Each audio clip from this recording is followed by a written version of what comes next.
Assalamualaikum warahmatullahi wabarakatuh. Waalaikumsalam. Nah, teman-teman, kita akan melanjutkan pertanyaan berikutnya. Nah, ini kita alhamdulillah ada Ustadz Fauzi di sini. Nah, Ustadz, pertanyaan berikutnya Ustadz. Apa hukumnya orang yang berjualan makanan ketika bulan Ramadan? Karena dikhawatirkan orang yang berpuasa tergoda ketika melihat warung tersebut. Masya Allah. Unik pertanyaan Ustadz nih. Masya Allah ya. Jadi barakallahu fiik atas pertanyaannya ini. Teman-teman, ya, namanya orang berjualan tuh boleh-boleh saja. Ya. Yang kata kaidah usul fikih al-aslu fil asya mubah atau lil ibaha. Jadi asal sesuatu yang bukan berhubungan dengan ibadah itu adalah mubah. Ya. Asalnya itu adalah mubah. Ya, asalnya mubah. Tapi kalau seandainya dirasa mengganggu, nah ini jadi dia bisa menjadi makruh, bisa menjadi hal yang kurang disenangi.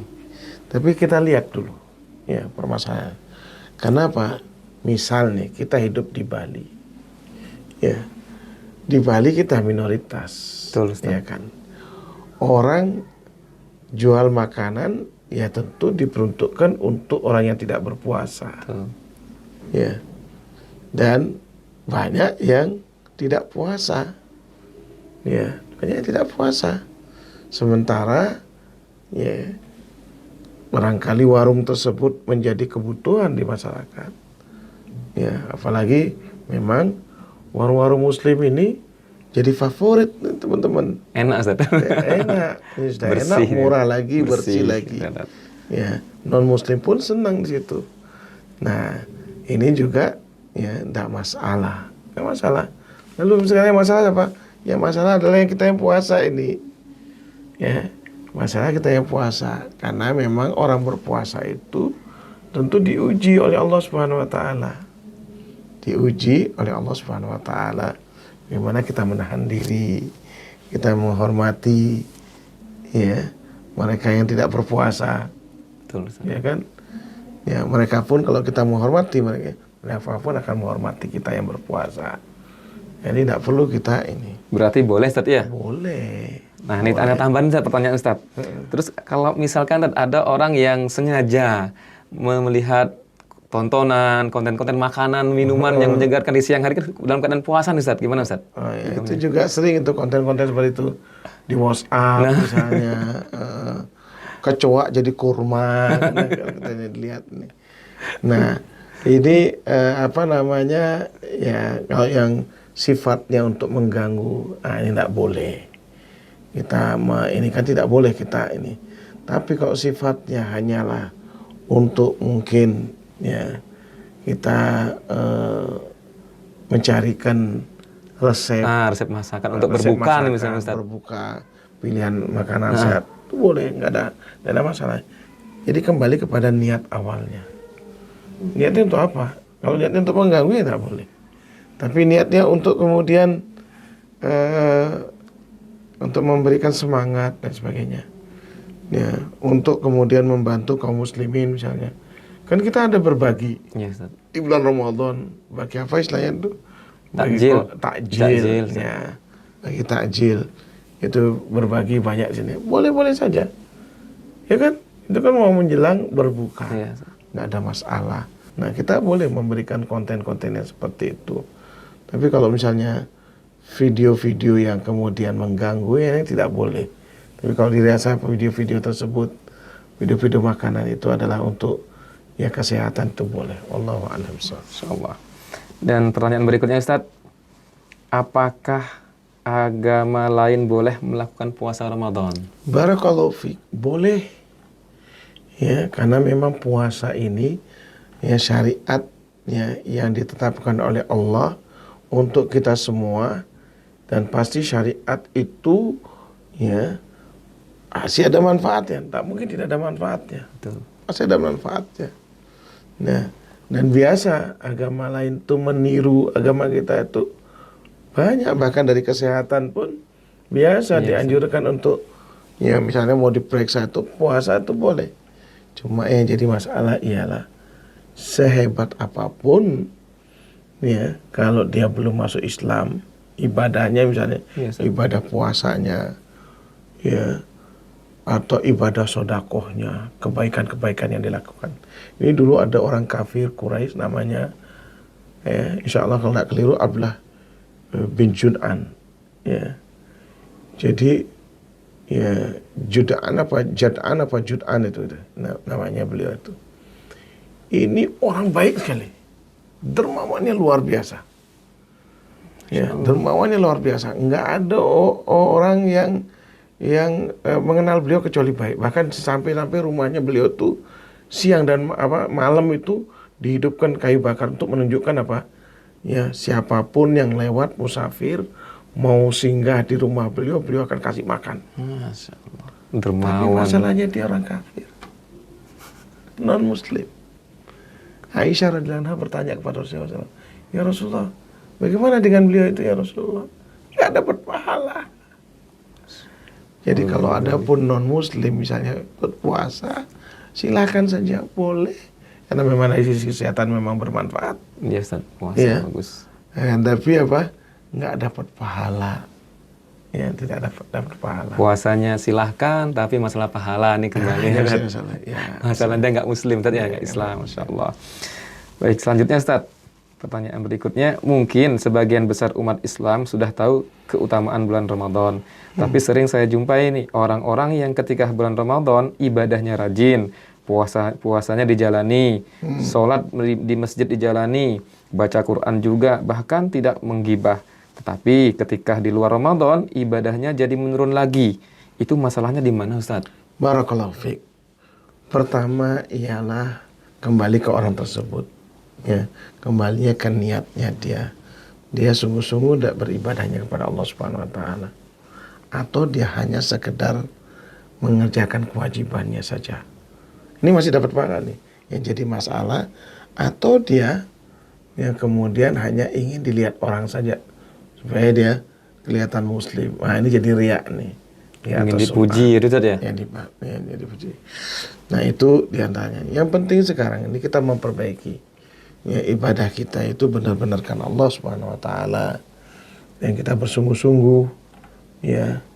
Dan ya, kita berupaya untuk mengisi seluruh ya waktu kita dengan seluruh ibadah ya di bulan Ramadan ini. Nah, yang jadi masalah, kenapa sering sekali ya pasca Ramadan itu kemudian dia hilang tuh semangatnya. Memang benar teman-teman. Ya. Ibaratnya ini kalau ada ya gadget ini kan ada lowbat-nya. Lowbat. Kemudian di charger. Betul. Ya, di charger. Nah, Ramadan ini ibaratnya chargernya. Ya, chargernya. Maka kita setiap tahun di charge oleh Cas Allah. keimanan, Ustaz. Ya, cas keimanan. Nah, semakin meninggalkan Ramadan dia semakin jauh. Makanya apa? Disuruh kita ini ngecas terus. Walaupun ngecasnya tidak seperti di bulan Ramadan. Misal dengan ibadah puasa misalnya. Ya, kita usahakan misalnya 1 bulan itu kalau tidak mampu ayo mumput pokoknya 1 bulan puasa 3 hari. Ya. 3 hari terutama bulan-bulan ya Hijri. Ya, bukan bulan-bulan ini ya Masehi ya, bulan-bulan Hijrinya. Itu kita berupaya untuk mengisi 1 bulan itu minimal kita 3 hari. Kalau bisa ya 8 hari Senin Kamis. Lebih mampu lagi kalau semangat puasa ya yaitu 15 hari puasa Nabi Daud. Oh, selang-seling, Ustaz ya? Selang-seling. Pokoknya minimalnya jangan ditinggalkan. Ya, itu yang menyebabkan istiqomah. Ya, supaya kita terus bertahan, tidak kemudian futur, lemah semangat. Malas seperti ini. Ini malas hilang. Nah, sekarang Ustaz, pertanyaan berikutnya yaitu pertanyaan 9. Bagaimana hukumnya khususnya bagi orang yang merokok? Ketika bulan puasa, ia dengan sengaja meninggalkan puasanya karena alasan tidak kuat meninggalkan rokoknya, Ustaz. Masya Allah. Nih, barakallahu fiik ini. Ini pertanyaan, Masya Allah. Rokok berat nih Ustaz ini. Rokok berat berarti ini. Ya. Ini teman-teman sekalian, tuh rokok itu asalnya halal. Kalau tidak dinyalakan dan tidak dihisap. Kalau dia kayak pakai jangan aja halal. Ya, tidak dihisap itu halal. Tapi karena ini rokok, ya, semua ulama, bahkan bukan ulama saja, ya, pabrik rokoknya sendiri itu membuat peringatan, ya, pabrik rokoknya. Jadi kita bukan lagi dalilnya Al-Quran, ya, hadis. Itu rokok itu sudah barang yang mendapat peringatan, ya, yang sangat keras, ya, dari sisi ekonomi, dari sisi, ya, kesehatan, dari sisi pergaulan. Nah, itu semuanya. Jadi rokok ini luar biasa, ya, yang membuat banyak sekali kerusakan dan membuat sakit, ya, terutama kita yang perokok pasif ini. Kita jadi kalau ada orang perokok berarti kita ini perokok pasif. Menghirup asapnya aja saja. Itu lebih berbahaya. Nah, jangan kemudian tuh kalau gitu antum merokok saja supaya tidak bahaya. Ini antum gitu. Ya jangan seperti itu ininya lah. Nah, sampai-sampai ada pertanyaan, Ustaz, katanya kalau di surga nanti ada rokok juga, Ustaz. Ada. Cuma ya, nyalakannya di neraka karena yang ada apinya di neraka. Gitu. Karena di surga nggak ada api, Ustaz, ya? Nggak ada api. Nah ini, ya, nah ini teman-teman sekalian, jadi yang namanya rokok ini, ya, hukum yang paling kuat adalah haram. Ya. Terus yang ringan makruh. Ya. Nah, bukan kemudian selesai itu adalah mubah, nggak ada ulama yang memubahkan. Ya. Nah ini hati-hati teman-teman sekalian, jangan sampai juga kenal, karena rokok ini juga pintu daripada nanti orang berkeinginan yang lebih, ya, nanti orang akan kemudian ingin ketenangan dengan narkoba. Naudzubillah min dzalik. Ini khawatir, kita hati-hati. Jadi tidak ada alasan orang tidak mau berhenti merokok, dia harus berhenti dengan merokoknya. Dan jangan sampai merokok berarti apa? Merokok ini adalah perbuatan maksiat, ya kan? Karena apa? Mengganggu orang lain, ya, mengganggu kesehatan, mengganggu juga lingkungan, ekonomi juga, Ustaz. Juga mengganggu juga ekonomi. Ya, mengganggu ekonomi. Ya, terutama heran ya kita kadang-kadang ini juga, ya, ini rokok ini mengalahkan semuanya, Di beberapa sekolah, barangkali di sekolah kita juga seperti itu. Ya, orang tuanya merokok tapi tidak bayar sekolah anak-anak, SPP anak-anak. Benar, Ustaz. Ya, dan itu banyak teman-teman sekalian. Jadi ini kembali kepada perokok tersebut. Mau bertobat atau tidak? Tinggalkan. Dulu orang tua anak perokok berat. Tapi qadarullah masya'a fa'al. Ya, Allah kemudian memberikan penyakit. Ya, penyakit yang begitu berat juga. Berhenti langsung, Mbah, berhenti. Haram. Tadi enggak mau, begitu kita tak kasih tahu, Abah, ini haram hukumnya. Ya, Abahnya langsung bersih dan tambah sehat. Alhamdulillah. Ya, dulu luar biasa nih. Berhenti kemudian sehat, jangan cari penyakit. Ya, nah itu juga larangan dari, ya, Al-Quran, wala tulqu biaidikum ila tahlukah. Nggak boleh kalian mencampakkan diri kalian dalam kebinasaan, tidak boleh. Nah, pertanyaannya tentang Ramadan tadi. Iya, meninggalkan puasa demi rokok nih, Ustaz. Nggak boleh, apalagi haram nih, Ustaz. haram hukumnya. Jelas. Ya jelas ini, ya ini double haramnya nanti. Ya. Baik, Ustaz, terima kasih untuk pertanyaan yang 9. Yang 10 Ustaz terakhir. Nah, Ustaz, pertanyaannya, bagaimana cara menasehati yang baik kepada orang-orang di sekitar kita yang dengan sengaja meninggalkan ibadah puasa, Ustaz? Barakallahu fiik, ya. Jadi Allah Subhanahu wa taala memberikan bimbingan nih kepada kita ini. Ada 3 tahapan. Ud'u ila sabili rabbika bil hikmah. Ya, wal mau'idatil hasanah wajadilhum billati ya ahsan. Ini ada 3 tahapan. Ya. Rasulullah SAW juga memberikan juga 3 tahapan. Ya, ini yang pertama dulu, yaitu kita disuruh bil hikmah dengan cara yang bijak. Kemudian setelah itu dengan nasihat. Setelah itu kemudian diajak dialog. Diajak dialog. Ya. Nah, kita juga dibimbing oleh Rasulullah SAW. Ya, bimbingan Rasulullah SAW, man ra'a minkum munkaran falyughayyirhu biyadihi. Fa illam tastati fa bi lisani. Fa illam tastati fa bi qalbi. Ya. Jadi siapa di antara kalian yang melihat satu kemungkaran, hentikan dengan apa? Dengan tangannya. Ya. Maksudnya apa? Orang tua kepada anaknya, kalau melihat orang sengaja berbuat, dimarahin anaknya. Nggak boleh dibiarkan.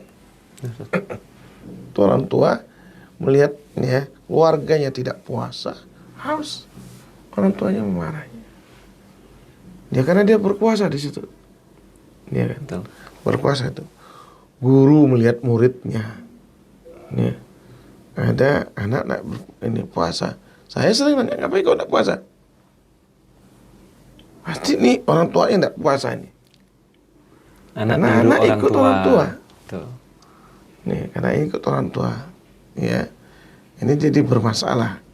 Karena biasanya anak-anak meniru orang tua. Nah, ini teman-teman juga. Jadi kalau teman-teman lihat, ngapain kau tidak puasa? Malu dong. Ya, malu. Puasa itu sehat. Puasa itu adalah kewajiban kita. Ini di bulan Ramadan kita kok tidak berpuasa. Pahalanya kemudian dilipat gandakan oleh Allah Subhanahu wa taala. Doa-doanya dikabulkan oleh Allah kok tidak puasa. Nah, ini cara seperti itu ini. Ya, yang mana kalau seandainya punya kekuatan. Kalau enggak, mungkin didatangi, dibawa dia. Nah, siapa yang dia hormati? Misalnya anak-anak takut sama siapa itu? Sama gurunya, orang tuanya bawa Ustaz. Gimana nih saat anak saya ini masih seperti ini? Ya. Atau juga dibawa ke siapa? Ya, ke guru misalnya, ada ayahnya mungkin yang sibuk ini Ustaz, Pak, anak Bapak enggak puasa ini, bagaimana ini? Jadi kita harus bersinergi, bekerja sama, berkolaborasi. Betul. Ya, dalam mengarahkan ya, orang-orang yang tidak berpuasa ini. Ya kalau sebagai orang tua juga kita nasihati, Pak, memangnya ada jaminan Bapak akan umur panjang. Ini kewajiban loh. Ya, mungkin kita lihat juga anak-anak muda. Ya, memangnya kamu yakin umurnya panjang? Ya, diberikan nasihat. Jadi diajak dialog dengan cara yang baik, insya Allah seperti itu. Insya Allah. Dan Islam mengajarkan yassiru wala tu'assiru wala tunaffiru. Ya. Permudah itu maksudnya apa? Dengan cara yang baik, dengan cara yang lembut. Itu biasa lebih bisa diterima. Menasihati dengan cara yang lembut, baik Ustaz. Biasanya seperti itu lebih diterima, ya kan? Kata Allah Subhanahu wa taala menasihati Rasulullah SAW, fa bima rahmatin minallahi linta lahum walau kunta faddan ghalidhal qalbi lam faddu min hawlik. Ya, dengan rahmat Allah, dengan kasih sayang dari Allah Subhanahu wa taala, engkau kemudian bisa berlemah lembut. Ya kan? Berlemah lembut. Kalau seandainya kau kaku, kasar, maka orang akan lari. Nggak ada yang mau dengar Ustaz. Nah, ada yang mau dengar. Ambil, rangkul. Masya Allah. Ya. Alhamdulillah. Ya, kalau khair Ustaz. Ini teman-teman rahmati Allah Subhanahu wa taala, alhamdulillah Ustaz Fauzi sudah menjawab dari 1 pertanyaan sampai 10 pertanyaan Ustaz ya. Nah, teman-teman yang di rumah, insya Allah kami akan share kembali video-video konten Ramadan tahun lalu, dan jangan lupa kirim pertanyaan untuk kami ya. Baik, dari Pak Amin cukup sekian, semoga bermanfaat dan semoga Allah mudahkan dan tentunya berikan kekuatan untuk kita semua puasa nanti. Demikian, wassalamualaikum warahmatullahi wabarakatuh.